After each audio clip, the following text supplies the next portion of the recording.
Good evening, everybody. Welcome back to another installment of Scott's Tennis Selections here on Tuesday, May 14th. Sorry about having no video at all yesterday, but I had a lot of traveling to do, whether it involved my 4-hour flight delay from Madison back to New York or just the fact that I landed in New York later than expected.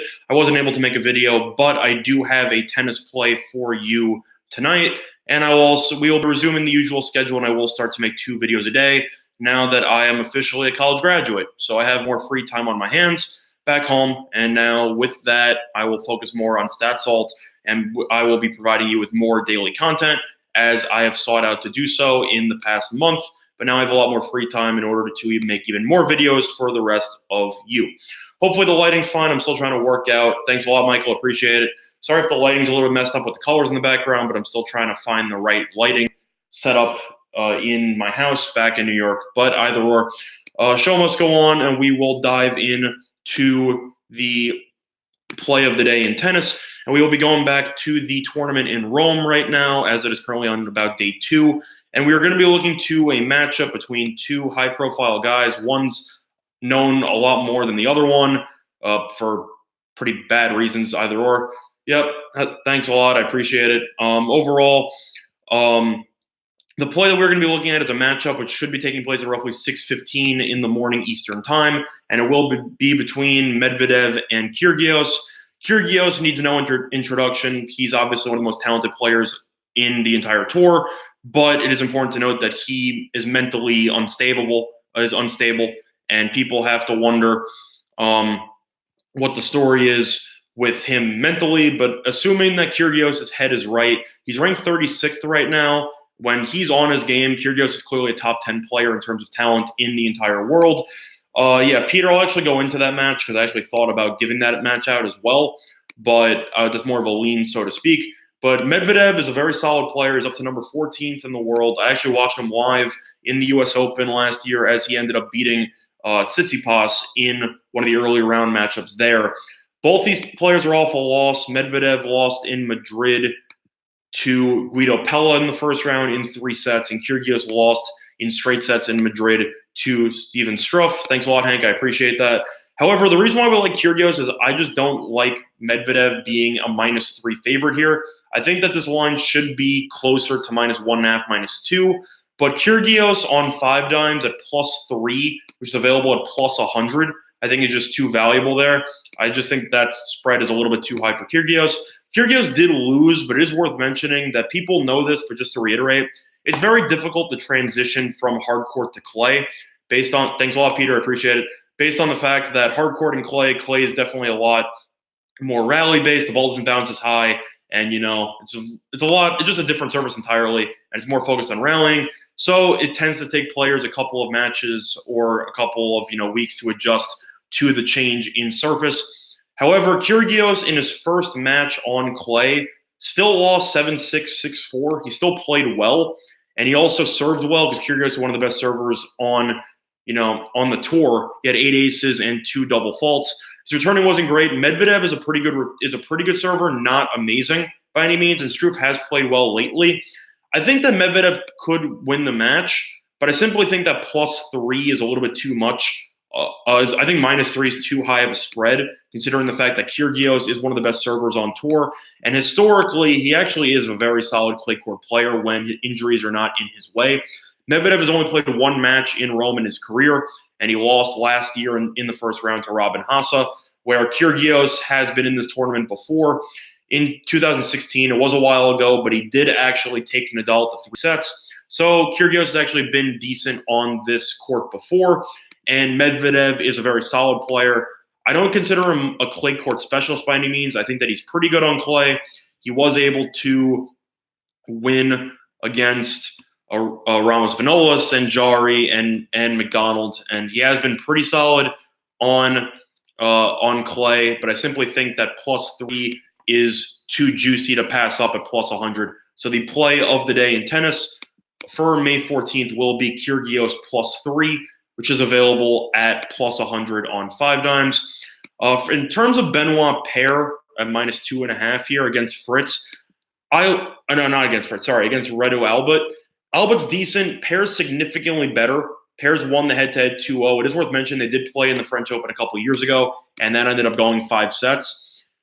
Pair's a very tricky player to bet on because similar to the way that we described Kyrgios, Pair is worse when it comes to mental, fragileness.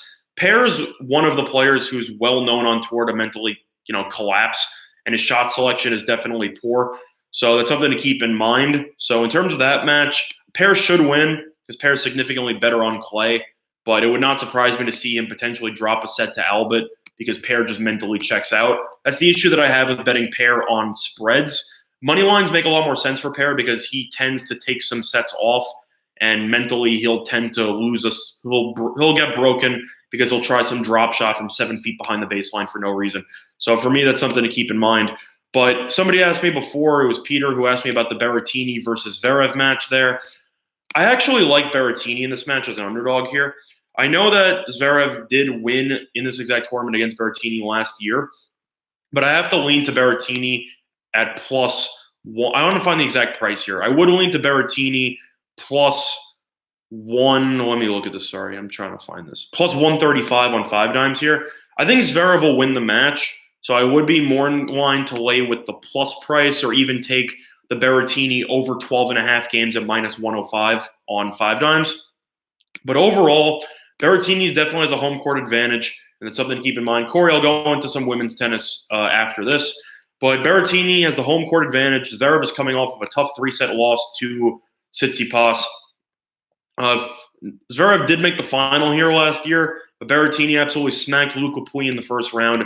I think this match will be very close, and Zverev definitely tends to also have some mental issues in tournaments. It's not as bad as a Benoit Paire or a Kyrgios, but overall, Zverev can be a little bit inconsistent. He tends to get frustrated really easily on the court, and Berrettini is a very good server. So I would personally lean to the Berrettini over 12.5 games, and I would personally also lean to the +2 and the over. I think if Berrettini is going to win this match, I think it'll go 3 sets. I don't think that he'll be able to beat Zverev in straight sets because Zverev's just that solid on clay.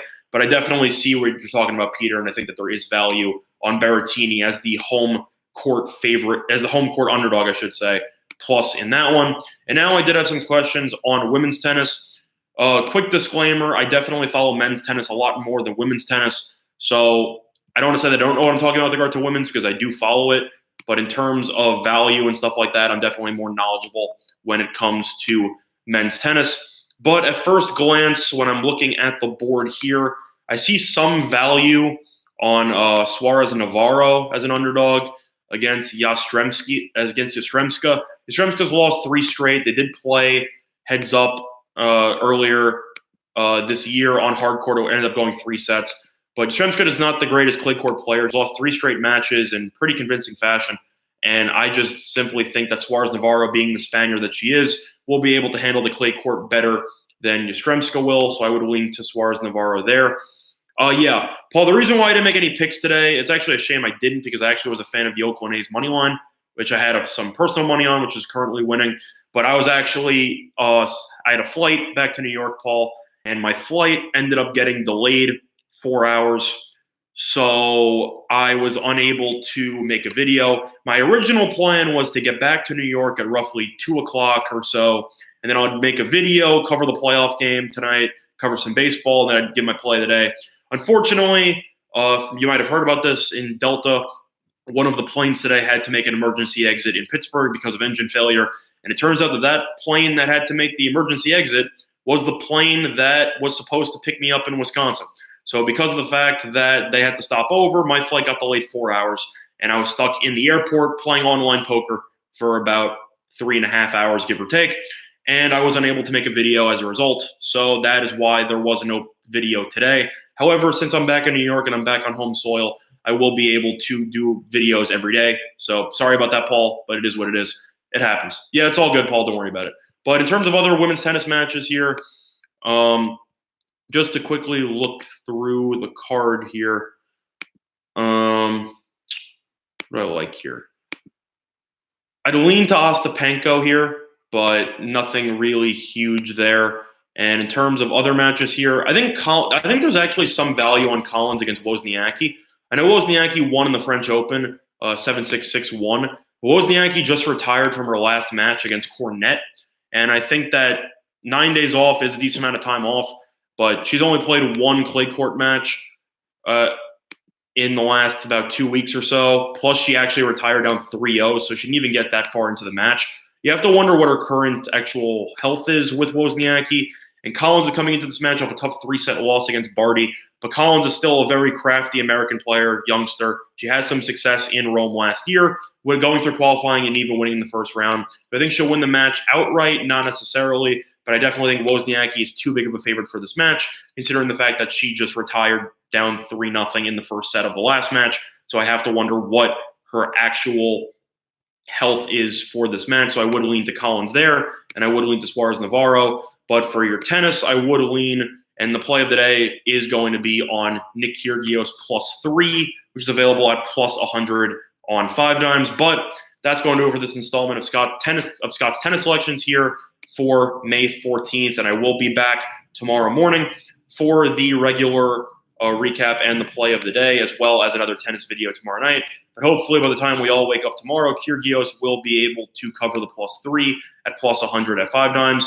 But that's going to do it for this installment of Scott's selections here on May 14th. Good luck to all of you and your respective bets.